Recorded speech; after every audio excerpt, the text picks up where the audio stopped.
అఖిలాండ కోటి బ్రహ్మాండ నాయకుడు, దేవదేవుడు, కలియుగ ప్రత్యక్ష దైవమైనటువంటి తిరుమల శ్రీవారి మహాప్రసాదంగా భావించేటువంటి లడ్డూలో కల్తీ నెయ్యి కేసు వ్యవహారంలో కీలక మలుపు చోటు చేసుకుంది.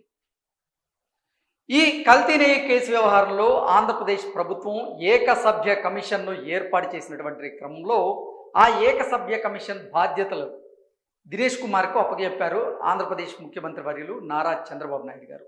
ఈ నేపథ్యంలోనే దినేష్ కుమార్ గారు ఆ బాధ్యతలను చేపట్టి ఈరోజు ముఖ్యమంత్రి వర్యులైనటువంటి చంద్రబాబు గారిని కలిసేందుకు ఆయన వెళ్ళినటువంటి క్రమంలో ఈ కేసు వ్యవహారంలో ఏం జరగబోతుందనేటువంటి చర్చ మళ్ళీ మొదలైంది.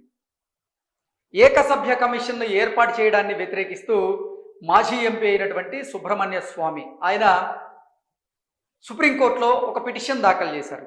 అయితే సుబ్రహ్మణ్య స్వామి దాఖలు చేసినటువంటి పిటిషన్ను సుప్రీంకోర్టు కొట్టివేయడం జరిగింది. దాని మీద కూడా పెద్ద ఎత్తున గత వారం రోజులుగా చర్చ జరుగుతూ ఉంది. సుబ్రహ్మణ్య స్వామి వెనకుండి జగన్మోహన్ రెడ్డి తనతో ఈ కేసు వేయించారనేటువంటి చర్చ కూడా ప్రధానంగా జరిగింది. ఈ నేపథ్యంలోనే ఏకసభ్య కమిషన్కి సంబంధించినటువంటి బాధ్యతలు దినేష్ కుమార్ చేపట్టారు. ఆ తర్వాత చంద్రబాబు గారితో ఆయన భేటీ అయ్యారు. ఆ తర్వాత తిరుపతి నుంచి అంటే తిరుమల నుంచి ఆయన విచారణ చేపట్టేందుకు కూడా సన్నాహాలు సిద్ధం చేసుకున్నట్లుగా తెలుస్తుంది. దీని మీద మనం పూర్తి స్థాయిలో విశ్లేషణ చేసుకునేటువంటి ప్రయత్నం అయితే చేద్దాం. సంచలనంగా మారిన లడ్డు వ్యవహారంలో కీలక మలుపు. ఇప్పటికే ఆ అంశం రాజకీయంగా పతాక స్థాయికి చేరింది. అసెంబ్లీలో ఆంధ్రప్రదేశ్ ముఖ్యమంత్రి వర్యులు నారా చంద్రబాబు నాయుడు గారు ఈ కల్తీ నెయ్యి కేసు వ్యవహారం మీద ఆయన పవర్ పాయింట్ ప్రజెంటేషన్ కూడా ఇవ్వడం జరిగింది. 26న మండల్లో ఇందాపూర్ హెరిటేజ్ మీద వస్తున్నటువంటి విమర్శల మీద చర్చ జరగబోతోంది. ఈరోజు లడ్డు వివాదం పైన ప్రభుత్వం తాజాగా ఏకసభ్య కమిషన్ను నియమించింది. ఈ సమయంలోనే కీలక పరిణామం అయితే చోటు చేసుకుంది. లడ్డు వివాదం మీద సుప్రీం నియమించినటువంటి సిట్ సుదీర్ఘ విచారణ చేసింది, ఛార్జ్ షీట్ దాఖలు చేసింది, అందులో కీలక అంశాలను కూడా ప్రస్తావించింది.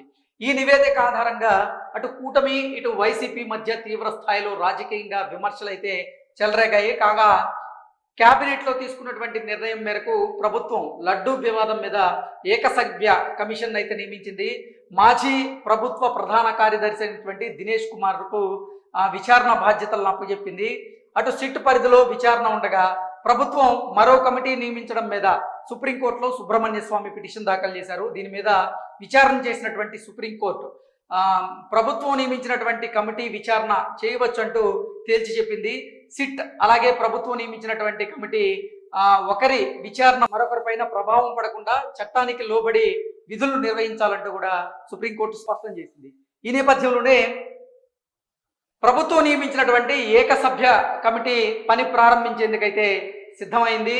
తాజాగా ఉండవల్లి నివాసంలో సీఎం చంద్రబాబుతో ఈ ఏకసభ్య కమిషన్కు సంబంధించినటువంటి సభ్యులైన మాజీ చీఫ్ సెక్రటరీ దినేష్ కుమార్ భేటీ అయ్యారు. కమిటీ బాధ్యతలు తీసుకున్నటువంటి దినేష్ కుమార్ గారు ఈరోజు తిరుపతి కేంద్రంగా పూర్తి విచారణ చేసే అవకాశం అయితే ఉంది.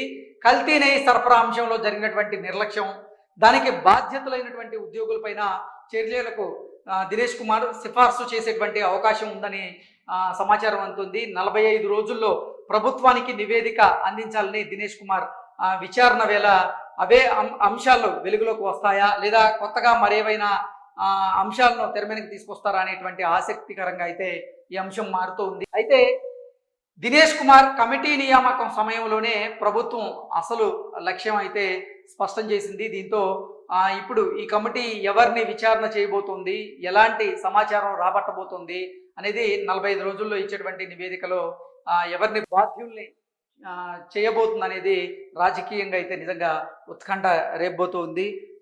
ఈ లడ్డూ విషయంలో ఇప్పటికే పూర్తిగా దేశవ్యాప్తంగా చర్చ జరుగుతోంది.